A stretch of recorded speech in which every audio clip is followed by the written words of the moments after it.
Councilmember Lee Hall. This is our new HR director, Ms. Dawn James, who comes to us via former City of Norman employee back in her college days at OU.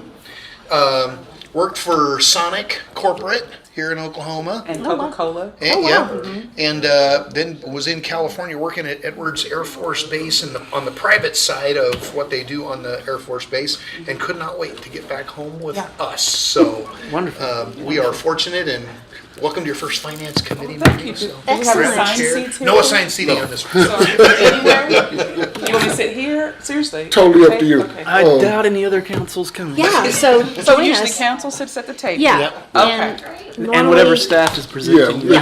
The assigned staff to whichever committee has to sit at the table. Okay. You can choose to sit at the table, particularly if you're called on to Everyone speak. else has chosen not to sit at the table. Yeah. All right, Yeah. maybe next time. Yeah. Okay, I'm going to call this meeting to order. This is the City Council Finance Committee meeting being held on Thursday, March 17th, 2022 at 4 p.m. So welcome. We're so glad to have you on board and look forward to hearing your report today. So the first item on our agenda is discussion regarding the monthly revenue and expenditure reports. Thank you, Madam Chair. And of course, the revenue and expenditure information is in your packet. Just a couple of things that I would highlight. First being, of course, the sales tax picture that you get each month. You like highlighting that one? I have liked highlighting this Yeah. one, but just know that when we received our March sales tax receipt, we were up 4.67%, which would usually be good. But on the trend that we have been on this year, this was a trend buster. And we have some theories about why, but they are just that, just theories. But March sales tax is reflecting sales during January. And January is the first month in about a year and a half that the child tax care credit was not in effect. Oh. So that $300 to $900 per month that was going into single mothers' pockets is not going there anymore. Okay. And one of the things we did go and check, we get a report that shows similar information for every city in the state of Oklahoma, and we always are most interested in those in the metro area, and they all experience the same decline. So we know it's not a Norman specific; it's more of a nationwide thing. The child tax credit, is that I'm not going to have any kids. Is that a state or a federal? What is That's how does that- federal So income tax. Every month, all Well, historically, the people tax with credit, kids get a check, or how? Yeah. Okay. Historically, and it's income based, and it's based on the number of children in the household. Historically, it is applied when you file your income taxes. But in relation to the COVID period, they started to advance the child tax care credit and split it out each month. And so it kind of came in advance of when it would usually come. And so there won't be as much of a big income as there had been in past years in April, which would be reflected in our June sales tax. But spreading that out every month over the last year and a half was a big benefit to mothers. So it's just for single or any mothers? I thought it was just Single parents? Parents with a Parent? combined Okay. income up to 150,000, I believe. And I mean, I'm familiar with this tax credit. You gotta watch that chair. Sorry. Yeah. Yeah. It's part of your Some of them don't move at all. Yeah. So, but I Feel free to recall change your chair.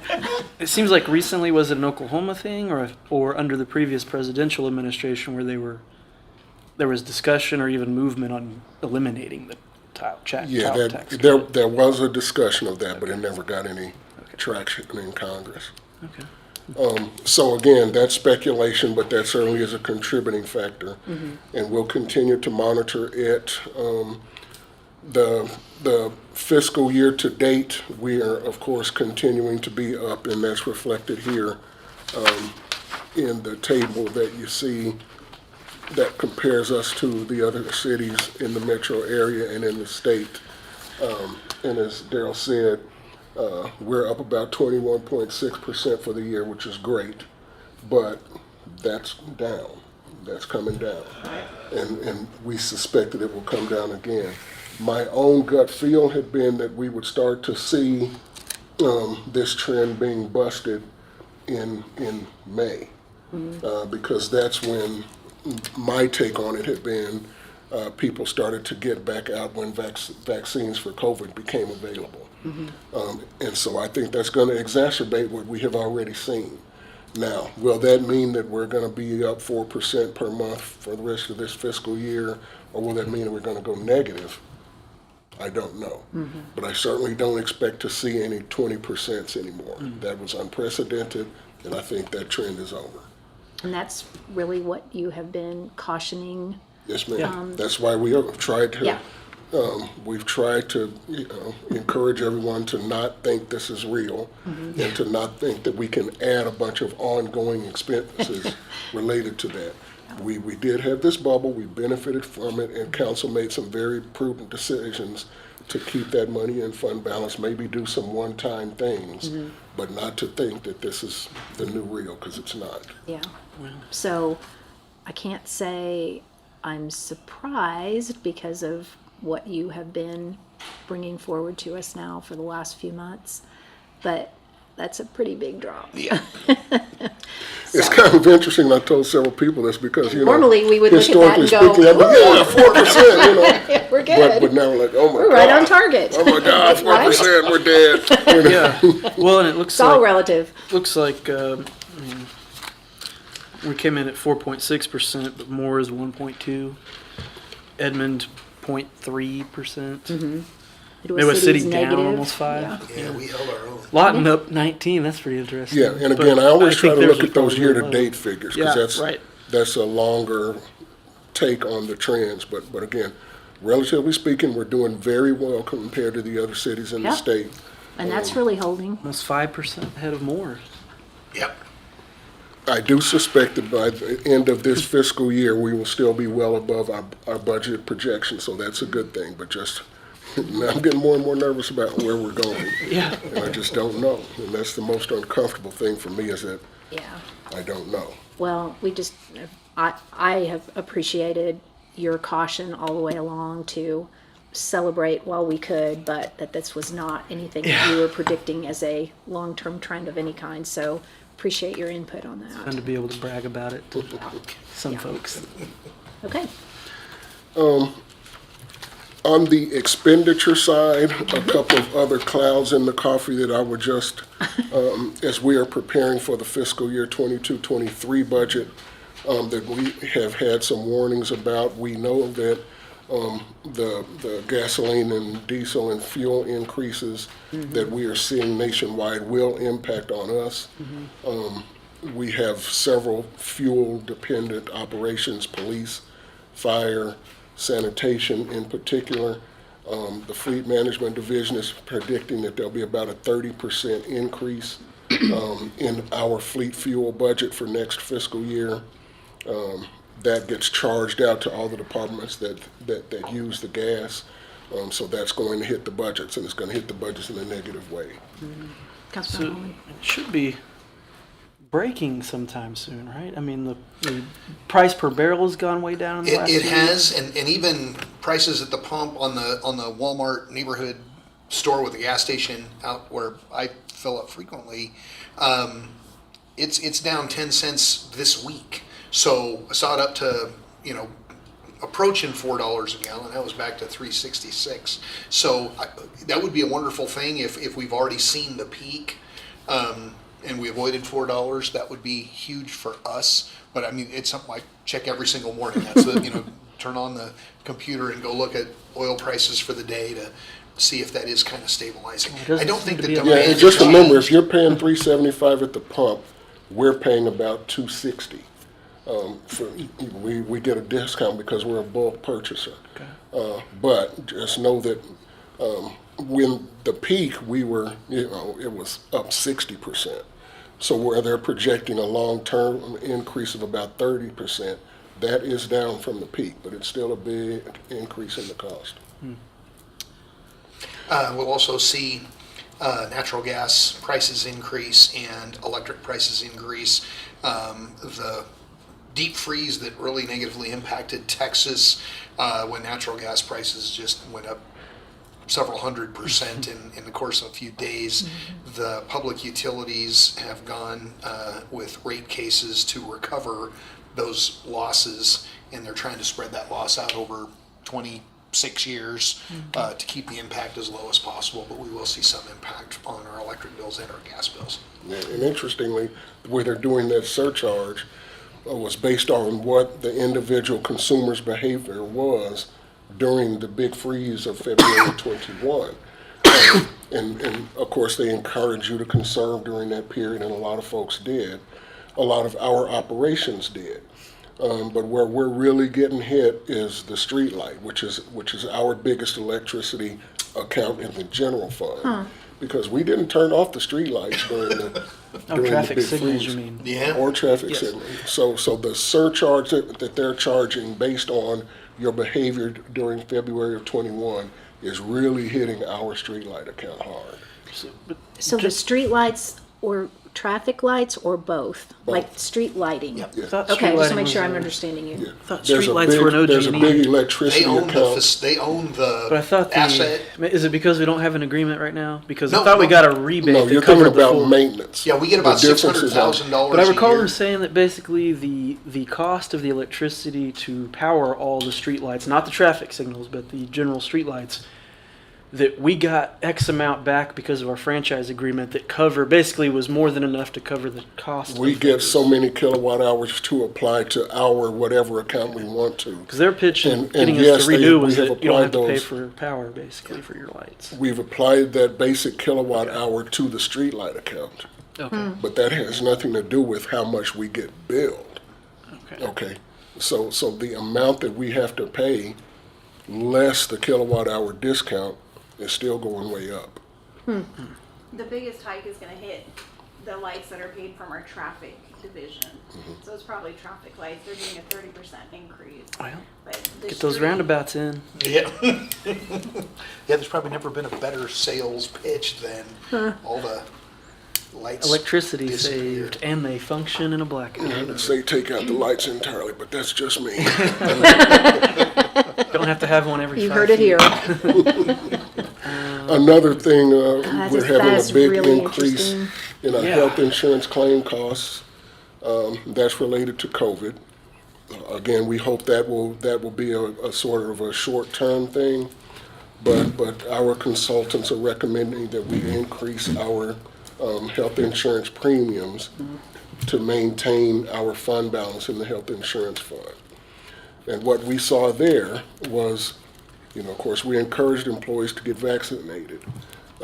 A vaccination, and this is just from the health insurance claim cost side of things. A vaccination cost about $65. But those employees who did not get vaccinated and got the disease and got those, what's the word? Monoclonal. Monoclonal antibody treatments, steroid treatments is what I was going to say. But those cost about $30,000 each to the fund. So $65, $30,000. So let's say that we had about 50 employees who had those monoclonal antibody treatments. That's a big hit to the insurance fund, and that's going to be paying itself out over the next 2 years. Now, is the same thing we've kind of experienced in the sales tax bubble and then back to reality during COVID. The renewal period for our health insurance, we get a call from our broker that goes and checks prices in the market and said, hey, a 0 increase in our premiums last budget cycle because nobody went to the doctor. So we really had great utilization of our health insurance program during COVID. Got a 0, which was fabulous. But, the pendulum swings back the other way, and now we may be looking at, an 11% 11 is what they increase in the cost recommended, of health yeah. insurance. So they're going to get you on one side or the other. Yeah, but one side is $65 and one's $30,000. That's unbelievable. That's like I don't even know how to like comprehend that. That's like I haven't had health insurance since I was in high school, so I don't even know. But. Well, and just remember that the employee isn't paying $30,000. Well, I know that. The health insurance plan is. But the city city government is paying that. Yeah. $30,000 per treatment per person. Yep. Series of treatments, but yeah. Wow. The next thing, yeah, So to treat one person, yeah. how many? When I say $50 employees, remember that some of those are beneficiaries. Might be an employee's spouse or something like that. Yeah. But it's 50 belly buttons is what they would call it. And that's not far off from the number of those treatments that we paid for. And the doctors tell you, oh, here's an opportunity for monoclonal antibodies. They don't tell you what it costs. They probably don't know either. That would not surprise me at all. Yeah. Wow.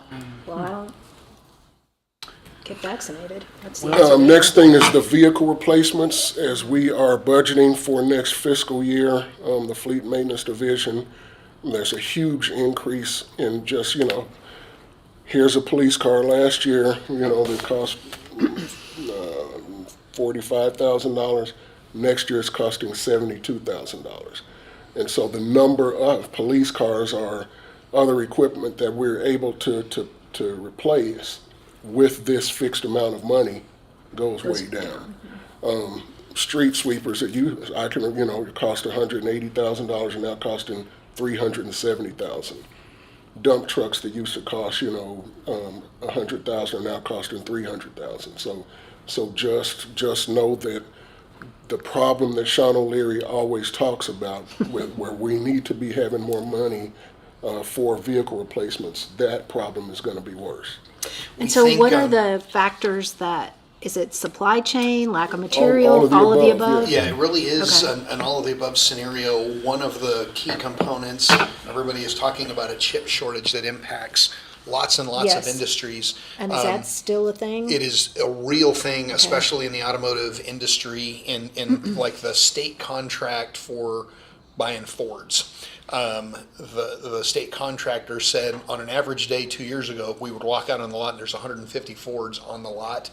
And we called to say, hey, what's the delivery time? They said today there are 2 on the lot, and they cannot give us a date when these cars we are ordering will go into production. So This is for the whole state, remember. yeah. This is So, and it's not unique to Oklahoma either. These are real slowdowns in the delivery of vehicles globally that will make a budget recommendation that we're going to spend our usual and customary budget for replacing vehicles. It's entirely possible we might get 25% of those vehicles actually delivered during this budget year. So we'll appropriate it, and then we'll take them as they come, but it may be a year and a half out before those vehicles actually get delivered. Yeah, and that really was my next question. So even if we had the ability to increase the amount, there would be a still delay be in delivery. challenged by even getting the vehicle. Yep. Yeah, there would at least be a delay, yes. Okay. So we did hear that the big 3 automakers were working collaboratively to potentially develop a chip manufacturing facility in Texas. And then a third party, there were discussions about building a chip manufacturing facility in Ohio. And right now, all the chips are manufactured by one maker in China. And now we kind of see the danger in that limited supply. So Yep. hopefully we'll be remedying that and being able to Okay. solve it. Is like so with like our remaining Crown Victorias that are pretty reliable, but they're getting all their. Is it possible and potentially cheap? Is it even to like just put a new engine in them No, they do that. and it keeps going? I mean, the chassis that can go all- forever, right? So They do that all the time. Now the chassis, I was amazed I that- would But it not seemed a say lot the cheaper. chassis. The chassis get torn up pretty sure, quick. but like but they seem to be more durable Yeah. than their But as newer far ones, as for replacing sure. transmissions, replacing an engine, even the fleet maintenance shop does a great job of that. They, because we have some of those. If I had my replacement list, we're replacing like 2012s and 2013 vehicles that have been in the field for 10 years in some cases. So There were more Crown Vics in circulation than I imagined, because when I see them, I don't know if I'm seeing the same one over and over again, but lo and behold, on our list, there were a lot more Crown Victorias. Every time I on the drive road than past the police thought. department, I look to the parking lot to see Yeah. how many are parked out there. But like Marcus Smallwood, his Crown Victoria looks like it's brand new still. You know what I mean? That's Well, and because it even- takes care of it, but but it seems like being able to just replace an engine in it would be cheaper than $45,000 for a brand Absolutely. new Ford.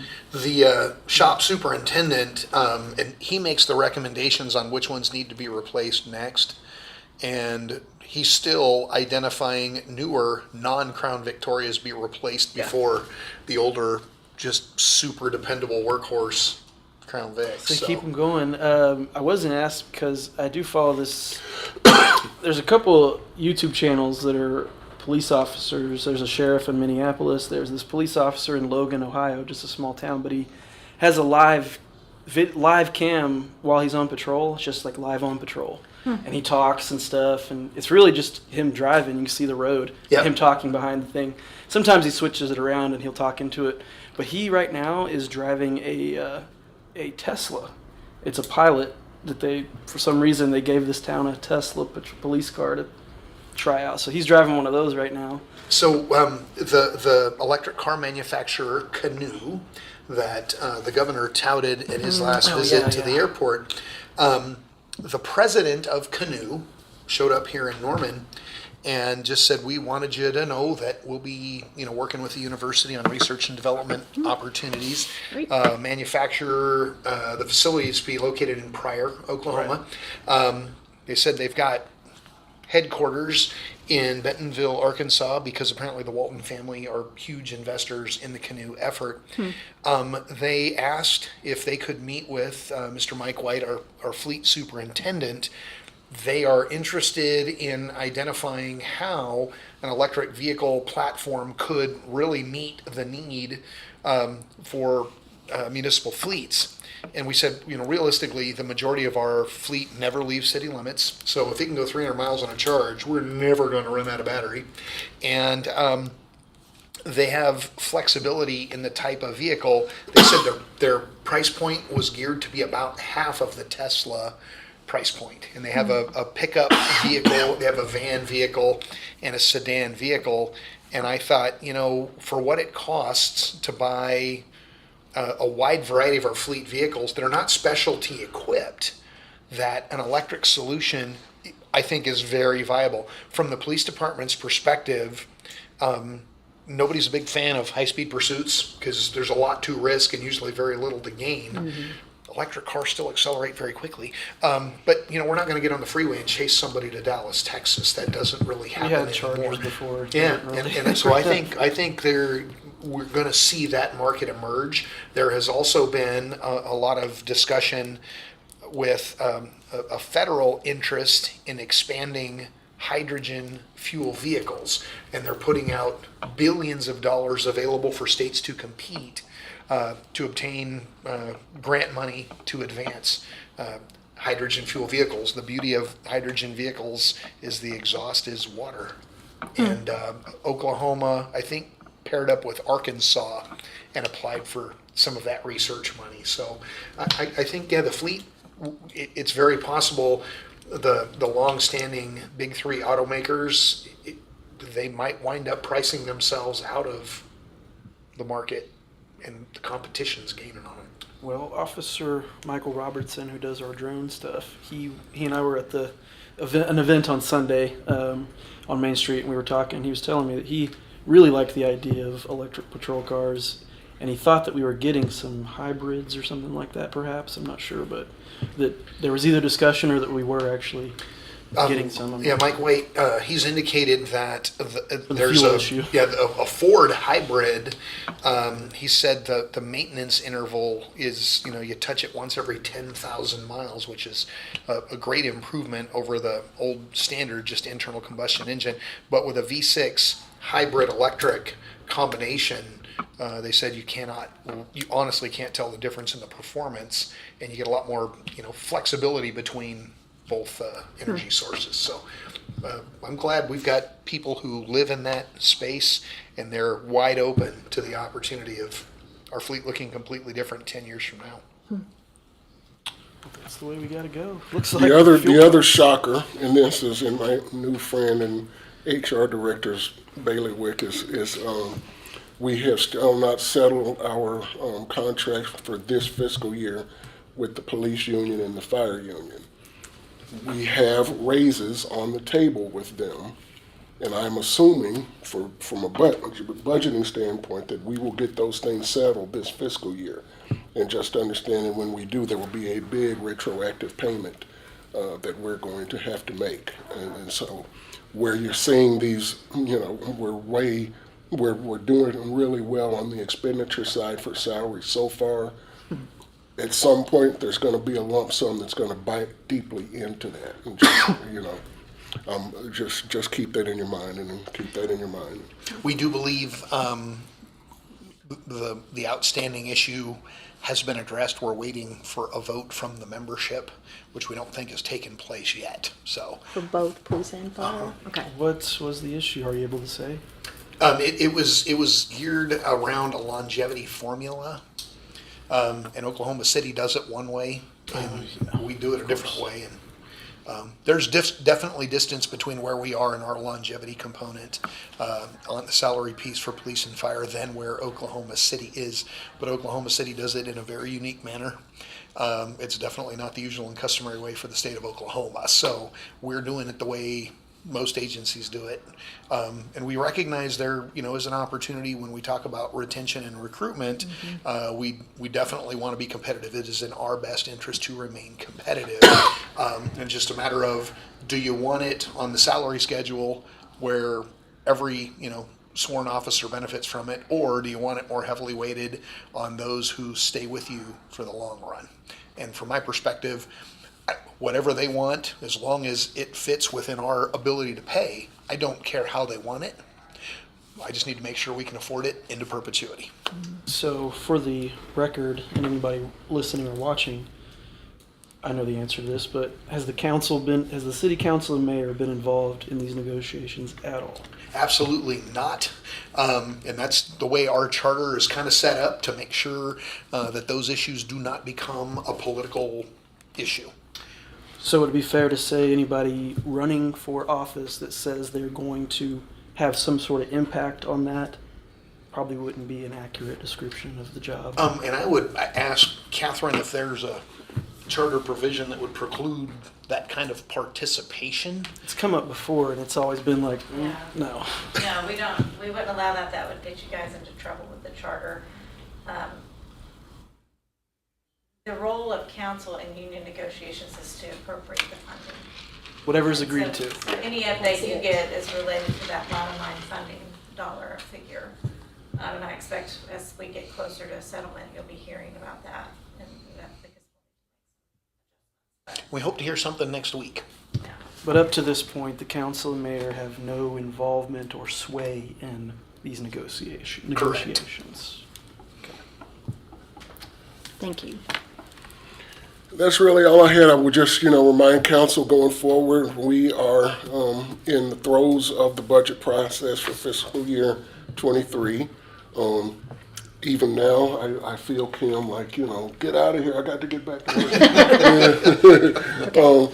But the first presentation of the city manager's budget to council in the study session will be April the 18th. And you will get the actual documents a week and a half or so before that.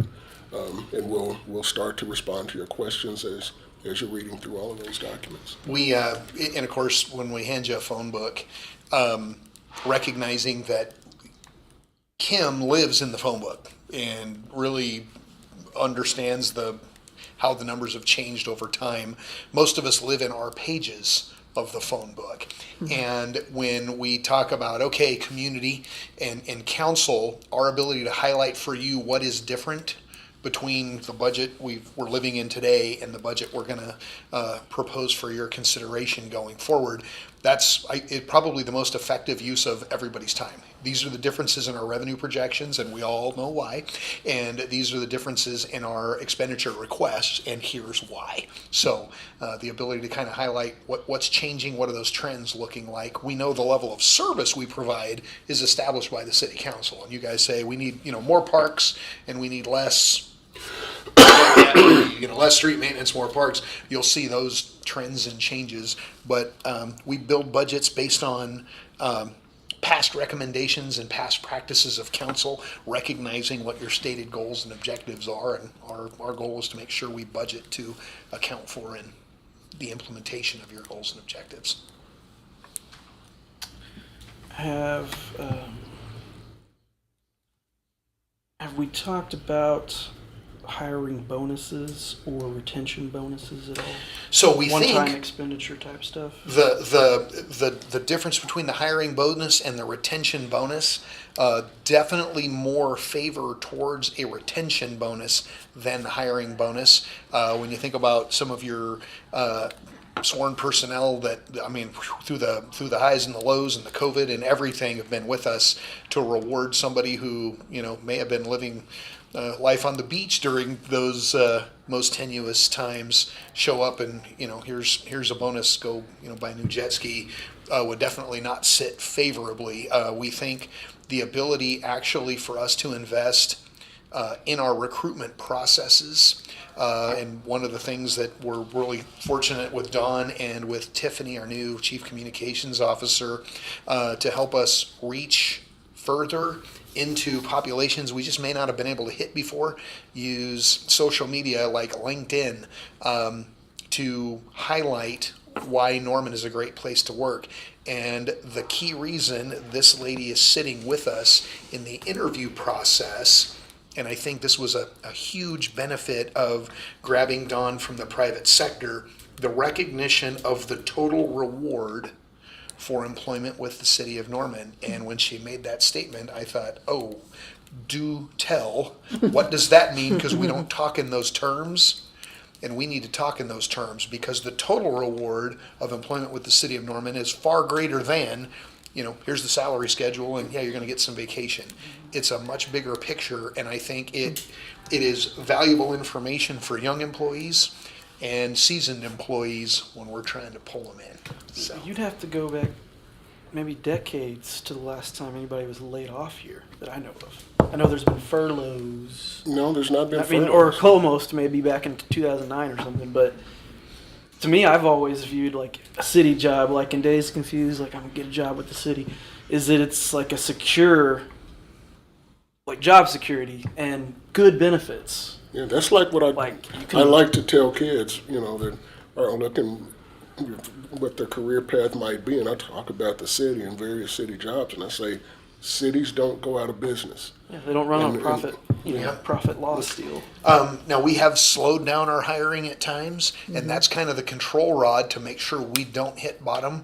And I can say in going on 33 years of local government, I've never laid off an employee. I've never asked a bargaining unit to give me some money back. And our reputation is based on conservative, as close to accurate revenue projections as we could get, understanding what our benefit costs are going to be, and not putting more on the table than our checkbook can cover. And we have been successful in living that train of thought. So we are a darn good place to be, and our employees, they've really been good to us through the pandemic.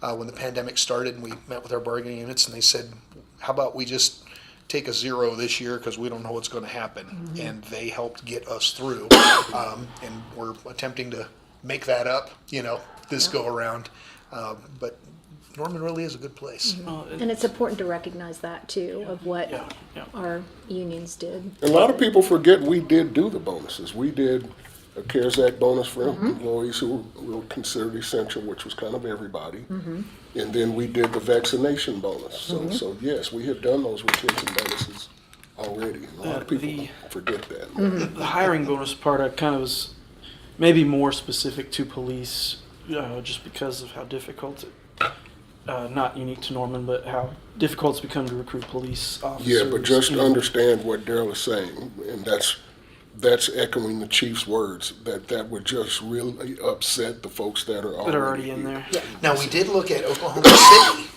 who rolled out a big, healthy signing bonus That's what I for new keep police seeing. Like, officers. how do we compete with And- these and other they said cities that it pay really- more and have? But it didn't move the needle. No. The hiring bonus did not move their needle, and they're still looking for 100 officers. It's hard when you only see so. 5 cadets in the academy. It's Yeah, like, versus the 600 applicants you get For fire, yes. recruitment. But, Yeah. I mean, those working conditions, and, everybody loves a firefighter, so definitely a tale of two worlds. So, but we're gonna lean on our new HR director to help us improve our outreach and our messaging as to why this is the place to be. I when we were back in California selling the house, I heard a radio spot as I'm driving down the freeway, and it was the voice of the police chief of Fresno, California, who used to be a Paco, major or a yeah. deputy chief in OKC. Paco Balderrama. And he described why he chose to move to Fresno and the level of professionalism that he works with. And you guys want to work for the pros, you want to come to work for us. And I thought, no, you want to come to work for us. So our ability to start spreading that message. And it's interesting, the market, especially in police officers, it's no longer the metro area. It is coast to coast. And looking for quality of life and how much farther your dollar goes in Oklahoma than it may, in LA or Florida, we've got a lot to offer, and I think we're going to be dangerously competitive going forward. Any other comments? Well, I guess these all kind of run into both items on the agenda here, but because of the budget part and having some funds, we might be able to move around a little bit. But the fire department, like I was mentioning before the meeting started, I've been seeing signs and claims that the fire department is not being fully funded by the city council. And people claiming that they're going to fully fund the police and fire department. Somehow the fire got folded into this discussion. And I'm sitting here wondering, when did the fire department not get what they asked for? The whole time I've been on council, they've gotten everything they've ever asked for as far as I know. And so unless they make a budget request and the city manager is adjusting it before it comes to council, I don't feel like I've ever voted not to give the fire department anything. So, Well, in our conversations, and we do have a fantastic fire chief who has brought us the most favorable ISO ratings the city of Norman has ever experienced. Yeah. We know we're on the right track. PSST's recognition of the capital needs for the fire department really allowed us to succeed in our ISO pursuit of that rating of 1. It without question, if money were not an option, we would be talking about plans for Fire Station 10, 11, and 12 right now. yeah. And there are budget realities, and you can only get so much better than the best there is. And right now we are ranked as the best there is. So fire is one of those places where there is a third-party yardstick to say, how do they really measure up? And we measure up as good as any fire department in the country. More money, does it make us better? Well, it'd be a luxury. Right now, we are providing first-class fire service on both the medical aid response side and the emergency response, whether it's fire, automobile accident or whatever. The equipment, we drive first-class vehicles. We have fantastic fire stations. We're working on the relocation of Station 5 will be the next probably big capital project we do. The concept of how do you fully fund, or where would you more fund a fire department? Anthony and I, we share the philosophy, building a fire station, that's the easy part. I can get one of those built for $3.5 million. It's the 15 bodies you assign to it that cost you a couple $1 million a year forever. Per year. That's the big pill. And right now, that's not the most pressing need. So when the time comes and we recognize council, if we make this investment, we'll retain a 1. If we're unable to make the investment, we probably see a reduction in our ISO. We'll have all those conversations very publicly, and we'll figure out where those priorities really lie with all the other demands on the city's general fund. So we got 500 applicants or whatever it was, or several hundred for the fire department, the academy that'll be coming up. So we have positions to fill. We're planning to fill them. And so just wanted to be clear about that, because like I said, I don't recall not. Yeah, that's the approving only any thing budget that I that the could fire think of that department's they could asked be for, talking so. about is. And I remember Chief King a month or two ago mentioning that they did need some more personnel, but I didn't take that as we need it, but city council won't let us It's have not it. a question of budgeted positions. Okay. It's a question of it takes time to fill a position. Yeah. And I think we'll be recommending, large apparatus replacement. And when you talk about as expensive as a police car is, fire trucks, the conversation $1 million starts at about 760,000 for the cheap ones now. So Well, up to yeah. $1.5 million for a ladder or $2 million. So they're just very big, very expensive. And pieces. several million per station to build it, and then operate it with just, yeah, those new stations, Fire Station 5. I'd like to see Fire Station 1 get rebuilt at some time, I mean. That, and honestly, this was a conversation that started, Mr. Francisco described some of our one-time money, and council, here's a list of things. And we talked about, does it make sense to remodel the existing police station? And it's kind of like that conversation about Fire Station 1. Is the location good? The location's probably good. The building is definitely functionally obsolete. They make fire trucks different sizes now, so it's really hard to buy a different fire truck that'll fit in the station we have. Thinking about the police department, do we sink $3 or $4 million in a remodel in a building that it's functionally obsolete? Or is that a thing where our next mission is, well, we're going to build, we probably need a new one, a police station. I mean, the minimum conversation, we start at $25 million. That's what a police station for 160 sworn officers costs these days. I'm all for building a brand new police station, as long as it stays in the civic center downtown area. I know Mayor Clark mentioned moving it out to the EOC, and I was like, that may be close to the geographic center of Norman, but it's way off center of the population center. And so, and just that type of building should be in the government complex. Edmonds is the best one, in my opinion, if we were to pursue that option. And their chief is one of our former captains, so It major, does. actually, so. Even as big and audacious a goal as that is, it starts as a council goal, and then it's just a matter of it stays on our, working papers until we accomplish that goal. So it's worth, when we recognize how much one-time money we have, is there enough to really move the needle and make the police department building more functional? Probably not. We can make a couple minor improvements, but definitely not a $3 million demand. Versus, we do need to move the courthouse and get rid of the modular buildings, etc. So we will revisit those conversations. But I think we start with a conversation, we let that thought marinate for a while, and lo and behold, we're kind of recognizing maybe in the long run, we need to start looking at what a new PD, because we've definitely grown into it. And Yeah. Well, I would hate to wait too long just because of how kind of bad it is, in my opinion, and that we're trying to compete with recruiting, and just like sports, college sports, and having nice facilities makes a difference. so July goals and objectives, if that winds up making its way to the list. Well, that's why I kind of been supportive of the remodel, because although I'd like to build a brand new one, if we're talking $30 million plus maybe to do that, I don't see PSST being able to do. Well, anything like that. PSST, just Or could it remember, bond off of- PSST is building the EOC building. Right. And that gets the dispatchers out of this building. This building was built way before we anticipated having an investigation center on Lindsay. We have grown with the demands of the police department. So more passed a sales tax for a police station. Just for the Edmond passed a sales tax for a police station. just for that For building. the And that's kind of what I thought we would have to do. passed a sales tax for an EOC. For an EOC, yeah. So just know we're doing our.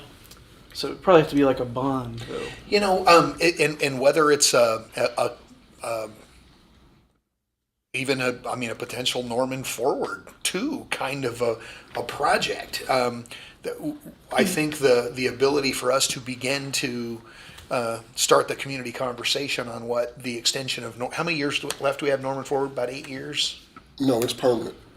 Oh, Norman Forward. Norman Yeah, Forward. 8 years. Yeah, so when that conversation starts to engage those creative minds in our community, 150 million for the first go-around of Norman Forward, and we know there's a 50-meter pool at the Young Family Athletic Center that I'm sure will wind up on the list, and you know, what comes next in terms of facilities that improve quality of life and you know, the image of Norman and what Norman will be in the future, and that may be one of those components. So we would probably then need to go ahead with the short-term remodel. Yeah, and it may not be the $3 million that would be number, a long but time. yeah, there may be, you know, a $500,000 or $750,000 worth of remodel work that make real good sense. But yeah, how much of it's cosmetic versus how many of it's really offsetting some functional obsolescence in the building? And just because we were talking about paying for it with this surplus funds that we have. Yep. Potentially, and so that's I'm kind of like, Yeah. we need to do it. It seems like some of those options about building a new one we're talking about a couple of years, Yes. 5 years, maybe more. So that is the And what to do in our Yeah, world, the- yeah. 'cause beauty of some I wouldn't want one-time to keep money. it in that shape it's in now for that long. right. Even I don't know. It's kind of a Well, and you know, when you think about what people circulation may look like with a factory obscura development, and how that could, you know, accelerate the need for us to, you know, change parking or, you know, provide a parking structure and secured parking, and it's a very fluid situation right now on how this campus could grow, and you know what two-way gray looks like, and When James Garner comes through, it'll be drastically different. oh boy. So we probably do need to see what the impact of a brand new James Garner connected all the way to Flood look like, and what the world looks like in two-way gray and factory obscura, and but it'll be on the forefront of our minds and our conversations with council going well. Do we forward. need to be because of the surplus funds and Brenda's list of stuff? I mean, Yeah.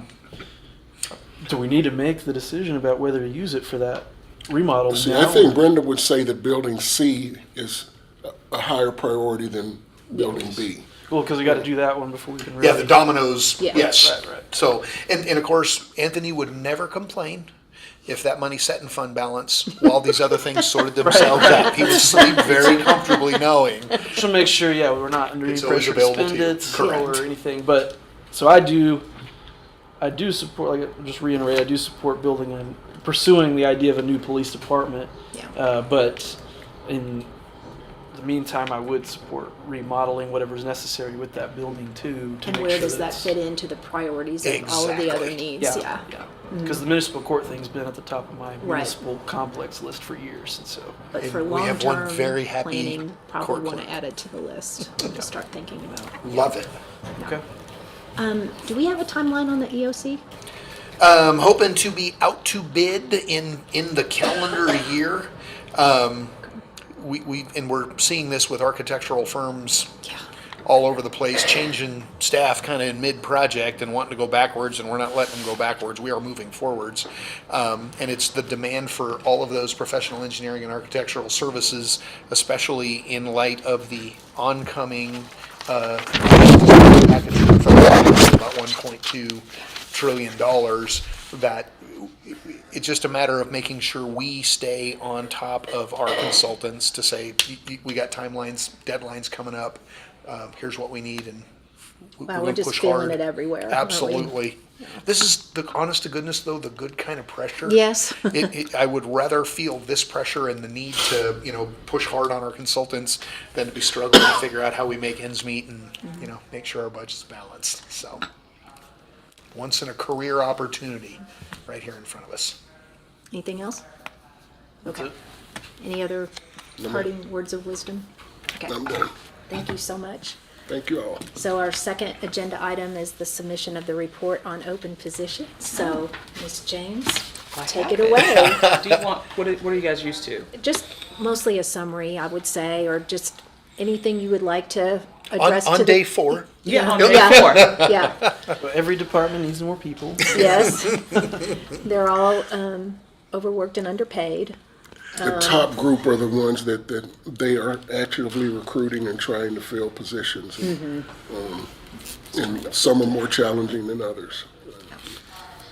So, yeah, normally it's just a quick summary, and certainly don't want to put you on the spot today, but so we have, I think I did have a question about this. So the top group is in process. Correct. And can you just briefly, probably this is for you, why positions are currently on hold? They are only on hold for review and analysis, and each request to initiate a recruitment is reviewed by the finance department and HR and the city manager's office. And what we look for are opportunities to say, okay, does the job description still fit the need? And one, are we recruiting successfully in these areas? Do we need to change our recruitment tactic? Is it a timing issue in terms of we may have other retirements coming up, and do we need to recruit to fill one vacancy, or do we know we're going to have two coming up? So let's go ahead and recruit and grab two if we have two qualified applicants. So when we talk about that it's a very intentional process.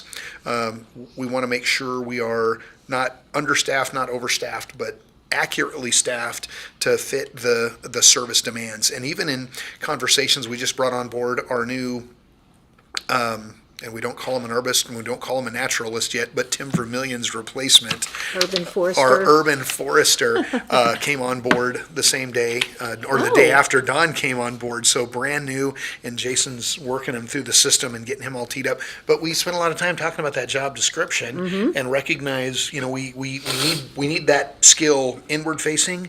But holy cow, we demonstrated how big the need is for an outward-facing body to do the same thing. So those are the conversations that take place before we send it to Dawn and say, okay, go ahead and pull the trigger and get that one advertised. The fact that we are at 39 in active recruitment for a city our size, we're seeing a lot smaller cities in the surrounding communities where they're looking to fill 100 positions right now, and they don't have 900 to start with. So we have been very, very stable in terms of our workforce, and the lion's share of our turnover is retirement, which is a great testament to the career ability of a job in Norman. And retain Dawn's people. predecessor was pushing 43 years when she decided to hang up her cleats. So that's all good stuff. 30 in the general fund and 9 distributed among our enterprise funds currently. And just for anybody who's watching, I think it really shows that we have a review process and take our time and make sure that we're doing everything we can to be as responsible as possible in the hiring process, and not just opening positions without going through that whole exercise, which Absolutely. should give everyone confidence. One of the things that we did talk about that comes up in conversations, we've got a vacancy at, animal shelter, our veterinarian position. It has been a real challenge to hire a veterinarian. And we've had a couple that came online, and then, they wind up moving to Colorado or some other fun and exciting place. And we've got one coming on board here, hopefully end of the month. We've signed paperwork, and I think it's just a matter of them transitioning from their current position to be our full-time veterinarian. We do bump up against capacity in our current animal welfare facility, and that was one of our internal conversations about, should the next Norman Forward project list include an expanded, modernized animal welfare facility, kind of geared almost to the retail aspect of the adoption out, because we do our darndest to be a no-kill shelter. And the more user-friendly the adoption process could be, and the more capacity we have, the fewer animals we'd have to put down. So we think there are great conversations to be had about our next question, and I think the sky is the limit for what Norman's capable of providing, and our citizens' imagination is going to help us get there. Any other specific questions? Well, that's real interesting about the Animal Welfare Center, since it's relatively still brand new. Yeah. But there were issues with how that project was put forward, and in my opinion, it wasn't extremely well vetted. It was we need to do it right now, and if I recall, the rule of 3 maybe was even used to put it on the agenda. And Mayor Rosendahl didn't think it was a good idea because it hadn't been fleshed out. And what happened? It put on the agenda, and of course, voters voted for it. I voted for it. And then almost immediately we started running into all sorts of problems about, well, it may not be enough money actually, and there's no design for it. And We voted to build it, but not to staff it. yes, Yeah. So that was- yeah. But people Unfunded just had to mandate. get it done, so because it needed to be done. But people kind of got impatient and just, let's throw it on there and we'll do it. And Well, and one of the conversations that we had now we're still dealing with a some couple of the years problems. ago, and Councilmember Carter, Dr. Carter, we talked about, is this an opportunity where perhaps in partnership with the private sector and the Humane Society or the SPCA, who also do a real stellar job in fundraising to provide better care and more opportunities for expanded services.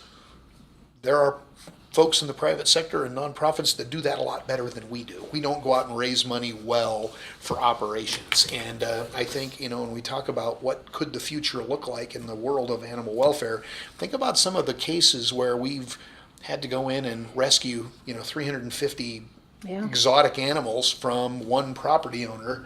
And that was a real challenge. What do you do with 5, 400-pound tortoises? Well, we're not really geared up for that, but lo and behold, we have to address those kinds of issues. And I think those are conversations that do take a lot of public discussion and debate. Our Animal Welfare Oversight Committee, they take that job very seriously. Thank goodness there are people who are that passionate about the animals, in Cleveland County and in Norman specifically. But I think our ability to, how do we utilize the Humane Society and the SPCA to help us on the adoption side out? They're really, really good at that, and they actually maintain storefronts throughout Oklahoma City right now.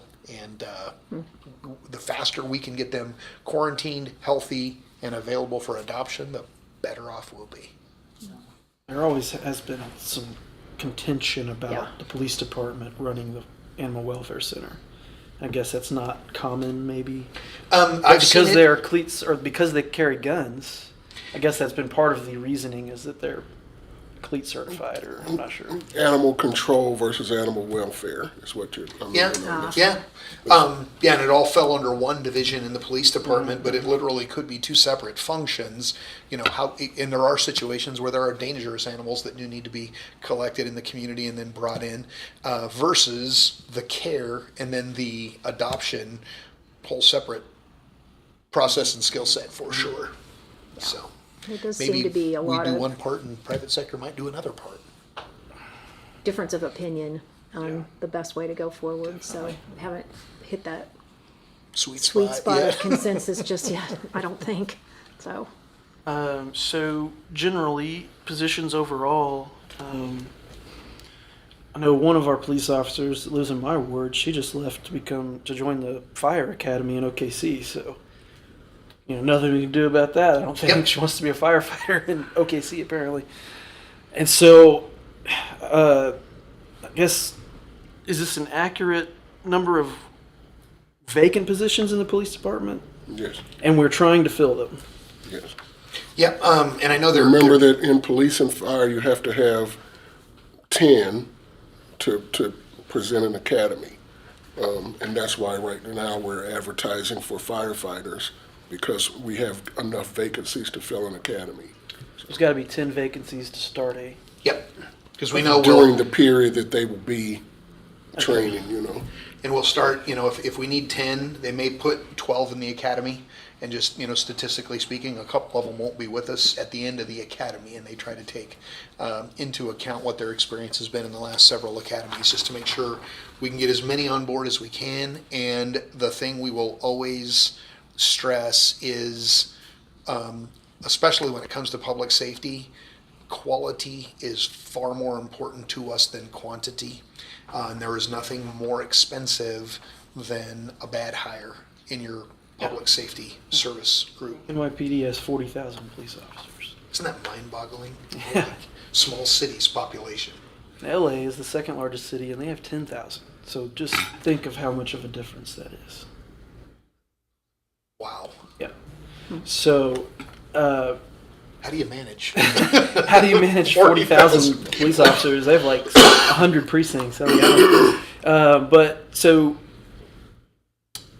the reorganization of the police department and Captain Clement's division, I guess, that she would be in charge of, are those positions reflected here, or are those going to be reflected in the budget proposal? They will be reflected in the budget proposal, the additional 9, and will be staffed as we were in 2019, 2020. And we will attempt, and Captain Clement, there are a couple of officers currently being moved and working in Captain Clement's division now, in the goal to have her fully staffed in that division as fast as we can fill those positions once the appropriation is made for the July 1, 2022-23 budget. So we can expect 9 new positions in the police budget. Correct. Is what- Well,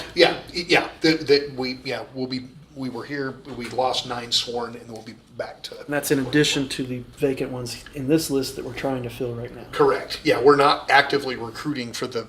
For the 9, For the 9 additional until we positions on approve it or appropriation. not. Okay. Yeah. Okay. And then that would get them, that's what they're requesting. They're not requesting 20 officers, are they? Correct. They requested more than 9. Well, yeah, but their goal and the recognition that their ability to even fill the 9, that's Right. going to be a big challenge. Yeah, Almost sure. like our vehicle purchases. Yeah. We're going to recommend X, but we'll be lucky if we're able to actually buy half that by the time the fiscal year's done. Anything else? I think that's it Okay. for me. I saw Tim. What about IT? Took off. I was wondering about him, about his department, if we were expecting any requests for additional personnel in his department, or if there were any vacant. requested some. Yep, and those are all being ranked, and I think tomorrow, the 3 and 4 of us will meet and we'll finalize that recommendation. Handful of requests, So I didn't see any IT on this. right, vacant several list. departments have made some requests, and those all get, kind of evaluated, and we sit around and arm wrestle at the table, and it is fascinating when a division or a department says, I need another body, and then we listen to everybody and tell me why you need yours, and they recognize they need it more than I do. Yeah. And that's where the recommendations come from. It is very collaborative, and every department brings their needs to the table, and we just make sure it all fits within our revenue estimates without hitting fund balance. Well, I've unnecessarily. mentioned how important I think IT is growing so as far as a public safety matter.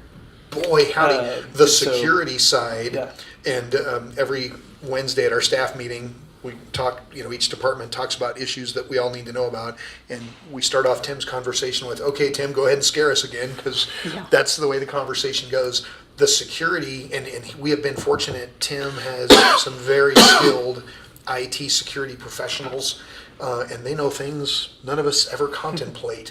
But they have seen definitely an uptick on assaults against the system and unsuccessful assaults. So we've been fortunate, and Tim recognizes it is a matter of when somebody figures out how to get in.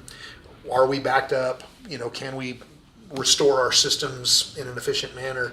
And a lot of what we're seeing, ransomware assaults, some of the stories from some of our neighboring agencies, just a few short years ago, if they managed to break in and hold you hostage, they'd say, okay, if you give us $1 million, we'll let you back in yours. Well, they couldn't afford $1 million, so they just turned off the computer and bought a new one and started over.